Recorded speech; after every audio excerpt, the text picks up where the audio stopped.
चलो गाइस, आज मैं आप लोगों को एक छोटी सी स्टोरी सुना देता हूँ। एक छोटे से गांव में एक लड़का रहता था जिसकी उम्र करीब 14-15 साल थी।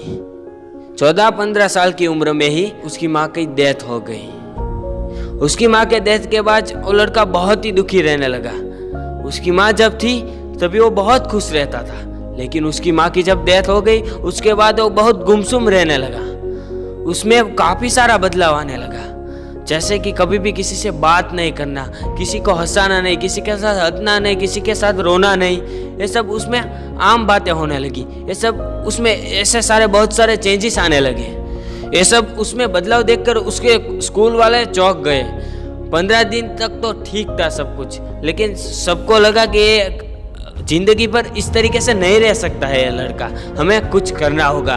तो उन्होंने क्या किया, उसके पिताजी को बुलाया स्कूल में और बाद में पिताजी को अकेले बिठाकर सब कुछ बात की। उसके शिक्षक ने और वहाँ के जो प्रिंसिपल होते हैं उन्होंने बात की कि आपका लड़का डिप्रेशन में चला गया है, कुछ इस तरीके की हरकतें कर रहा है जो हमने कभी भी इसमें पिछले 15 दिन से पहले कभी भी इसमें ये हरकत नहीं देखी है। फिर बाद में उसके पिता ने कहा, अरे सर, ये तो कुछ भी नहीं है। ये लड़का घर में ना तो कुछ खाता है और ना ही पीता है, चुपचाप स्कूल से आकर बैग रखकर सो जाता है, बाद में उठता है, देर रात को उठता है और खाना खाता है, बाद में फिर से सो जाता है। इसी तरीके की जो है इसकी प्रक्रिया शुरू रहती है।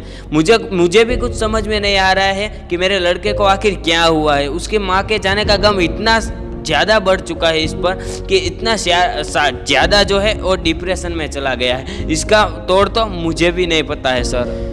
ये सारी बातें जो है शिक्षक की और उनके उस लड़के के पिता की जो भी बात हो रही थी, ये सारी बातें जो है एक शिक्षक साइड में खड़े हुए सुन रहे थे। उन्होंने कहा उसके पिता से, भाई साहब आप घबराइएगा मत, आपके बेटे को सिर्फ थोड़े दिन के लिए मेरे घर भेज दीजिए, बाद में आपका बेटा पहले जैसा था वैसा ही सही सलामत मैं आपके घर पहुंचा दूंगी।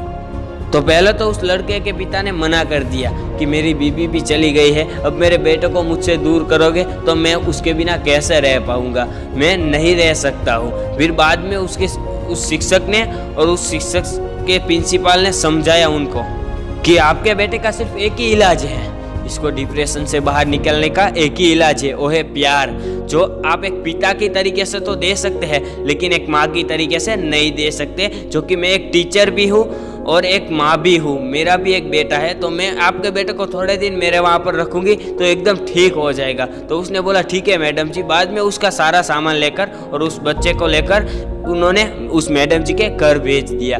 थोड़ा टाइम बीत जाने के बाद वो लड़का फिर से वापस अपने घर आया। फिर बाद में उसने उसके पिताजी से कहा, पिताजी मुझे माफ़ कर दीजिए, मुझसे जो भी भूल हुई है मुझे माफ़ कर दीजिए। तो उसके पिता चौंक उठे, अचानक ये 15 दिनों में मेरा बेटा इतना कैसे बदल गया। तो वो उस मैडम जी के पास गया और उस मैडम जी से क्या कहा, ये सुनने के लिए गाइस आपको अगले मंडे तक का वेट करना होगा, क्योंकि सॉरी गाइस इस वीडियो में हम थोड़ा सस्पेंस रख रहे हैं, क्योंकि आगे आपको बहुत ही ज़्यादा मोटिवेशन मिल सकता है इस स्टोरी के पार्ट 2 से। तो गाइस अगले मंडे मिलते हैं सुबह 11 बजे, हमारा दूसरा एपिसोड आ जाएगा। तो चैनल पर नए हो तो सब्सक्राइब कर दीजिए, इस वीडियो को लाइक कर दीजिए। तब तक सोचिए कि आगे की स्टोरी क्या होने वाली है। अगर आपको पता है तो मुझे कमेंट्स में ज़रूर बताइए।